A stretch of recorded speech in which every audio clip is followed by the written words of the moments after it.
This is like the busiest day we've ever had on this show, man.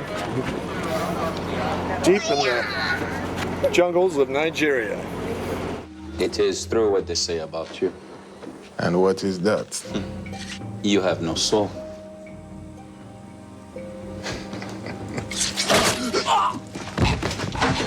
Exactly what Echo does. Echo starts as a Nigerian crime lord and essentially evolves all the way to being that guy, to being a priest in soul and name. He believes in something he cannot prove. He believes in something that has no rational explanation. You see on the screen now is something that's quite different from what was originally talked about and conceived.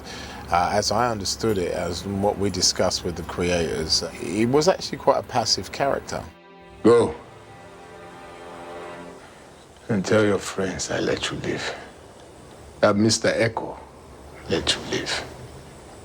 The name that we initially came up with was Emeka, and I changed the name to Echo because it was Yoruba, which is the tribe that I come from, and added the Mr. We're trying to finish the execution of our idea about Nigeria that we're actually filming in Hawaii as a flashback.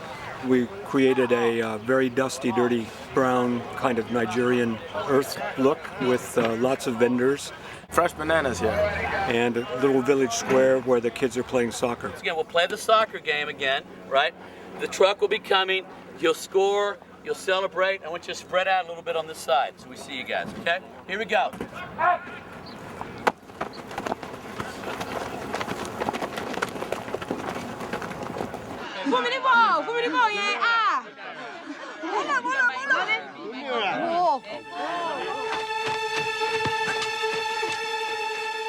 I'd had some difficulty trying to establish the character with the writers, you know, because we were trying to marry what they wanted to do with the show and feelings that I wanted to see come out in the character. Adewale's faith is sort of much more traditional kind of Catholic Christian faith, and he's struggling with that himself. You have the man of science, which Jack represents, and then the man of philosophy and faith that Locke represents. Locke's faith was sort of, you know, rooted in sort of a paganistic, ritualistic appreciation for whatever the powers and forces of this island are.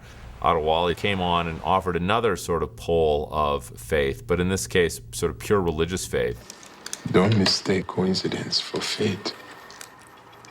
But I think once they saw a 6'2" guy with his shirt off with a stick in his hand, they knew that there were going to be other dimensions that they needed to explore. To my back is the rear end of a church facade that we created to match the interior, which is at another location over in Haleiwa. So we use the interior there, and then we cut to the exterior here. Will you help us? If you buy a statue, the money we'll buy will go back to the 300 naira, sir. What are you doing here? Most of our research comes from the internet. We have incredible internet research now, so everything's very authentic. We had to age vehicles. All the marketplace people were coordinated with the wardrobe from their research. And even the church shape and so forth, we found a lot of parts of it in research. The 23rd Psalm was perhaps the bonding point for me as an actor with the writers. So it really was the formulation of a trust between us, because when I saw that episode, I realized they actually knew where I was coming from, and they'd skillfully married some of the elements that I wanted to convey with some of the elements that they wanted to convey for the show as a whole.